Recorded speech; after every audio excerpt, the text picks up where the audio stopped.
So the part of the fist we're going to be punching with today is Seiken, forefist. The two large knuckles are what's going to hit the target. Seiken. Choku zuki is the first punch we normally teach in Shotokan Karate. So we're going to start with one arm out and then one arm in the hikate position at the side of the body. So the hikate fist is just at the bottom of the ribs. Try not to have the shoulder up like this with the wrist bent or even the wrist straight. Try not to have this shoulder up. So you want to pull the shoulder down, and a good way to do that is to pull the elbow down slightly at the back, and that will keep this shoulder down. So down. Looking from the front, try not to have your elbow out. Keep it straight. So that fist is immediately followed with the elbow in a straight line. So the elbow is behind the fist. So try not to wrap the elbow around the back and try not to have it out. Keep the elbow directly behind the fist with the fist just at the bottom of the ribs, hikate. And the other arm straight out in front. So as I said, this is going to be a very basic explanation. The arm coming back does quarter of a turn immediately. So as I start to come back, it does quarter of a turn. And then when it gets to the side of the body, it does another quarter of a turn, so it's palm up. The arm going forward, the punching arm, stays palm up until my elbow leaves the front of my body. So as the elbow goes from directly underneath the shoulder, as it starts to go forward, that's when I start to rotate the fist. So the arm coming back, quarter of a turn, quarter of a turn. Okay, so both are going to do 180 degrees. So this is palm down to palm up. The one going forward is palm up to palm down. So if we coordinate them together slowly, the difficult thing is with this, the fist coming out doesn't twist to start with, but the one coming back does. If you leave this back of the hand up, the elbow will come out. Okay? So immediately, and then rotate. Imagine a screw going into a piece of wood. So try not to just twist at the end of the technique. When I'm here, this is where I start to rotate. So it goes from Urazuki to Tatazuki, vertical fist, to Choku zuki, full punch. Both together. Ich. Ni. San. Shi.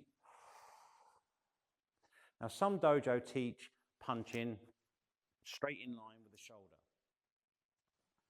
In other words, so they're both here like this. It's fine. Some dojo bring it to the center on the Seishu-sen, on the center line, and then it changes positions with the other arm. That's also fine. Don't mind which one you do, either punch to the center or punch directly in front, but know where you're punching. I'm going to punch to the center. Here we go, nice and slowly, 10 times. Hajime.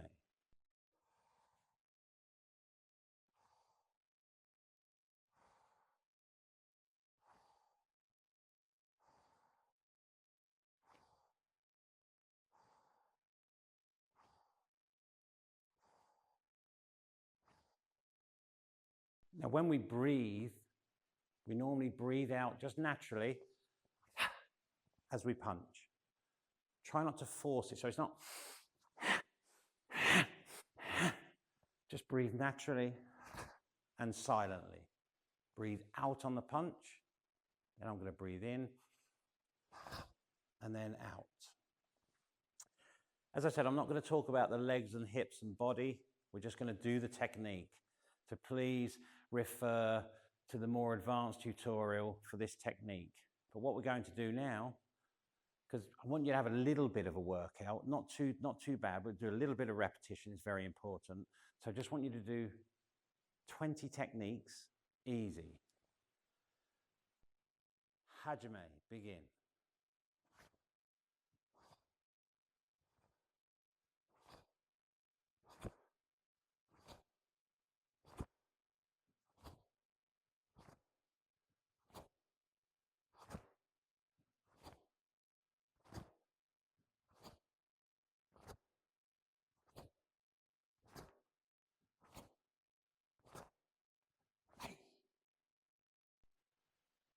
We have this thing in karate called kime.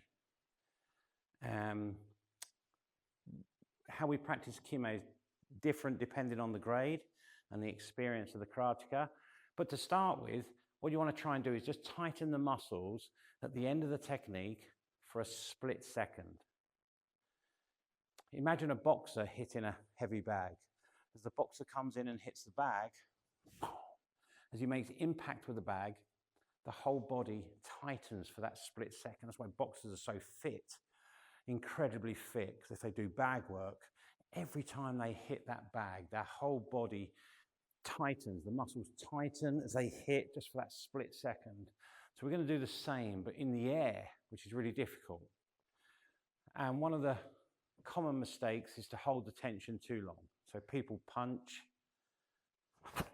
and then they've got this tension, and then they try and do the next technique. And after a few years, they're just very, very stiff. And their karate is very robotic. So try and relax.